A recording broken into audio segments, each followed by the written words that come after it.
डेडियापाड़ा के आम आदमी पार्टी के विधायक चैतर वसावा की गिरफ्तारी के बाद एक वकील के तौर पर गोपाल इटालिया को कोर्ट जाने से पुलिस की ओर से रोका गया और उनके साथ गलत बर्ताव किया गया। तब इस मामले में जूनागढ़ बार एसोसिएशन इकट्ठा हुआ है और पुलिस की कामगिरी को लेकर रोष जता रहा है। दरअसल गोपाल इटालिया को जिस तरीके से एक वकील के तौर पर कोर्ट जाने से रोका गया है, इस मामले के मद्देनजर जूनागढ़ बार एसोसिएशन एकजुट है और जिसके भी इशारे पर यह सब कुछ हुआ है उसके खिलाफ कानूनी कार्रवाई करने की मांग जूनागढ़ बार एसोसिएशन साझा कर रहा है। गुजरात नहीं परंतु समग्र भारतनी अंदर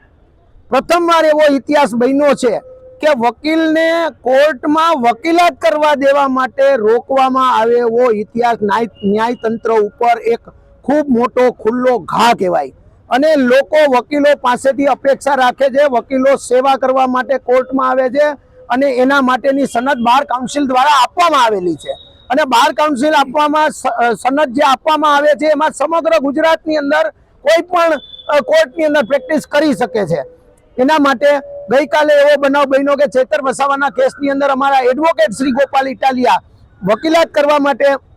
જ્યારે જતા હતા અને એના અસીલને મળવાનું હતું ત્યારે પોલીસ દ્વારા એને કડક રીતે બહાર કાઢવામાં આવ્યા, અંદર પ્રવેશવા દેવામાં નહોતા આવતા। ત્યારે મારી ખરેખર સમગ્ર ન્યાયતંત્રને, જ્યુડિશિયલ ઓફિસરને અને સરકારને એવી વિનંતી છે કે શા માટે આવા કારણો શું, કયા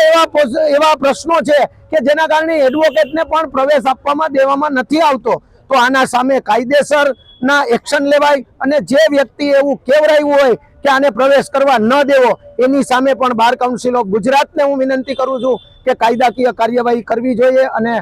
હું ગુજરાત હાઈકોર્ટને પણ લખીને મોકલીશ કે આના માટે યોગ્ય કાર્યવાही કરે અને અમે સખત શબ્દોમાં વખોડી કાઢીએ છીએ। हमसे जुड़े रहने के लिए हमारे YouTube चैनल को सब्सक्राइब करें और नई वीडियो की नोटिफिकेशन के लिए बेल आइकॉन को दबाएं।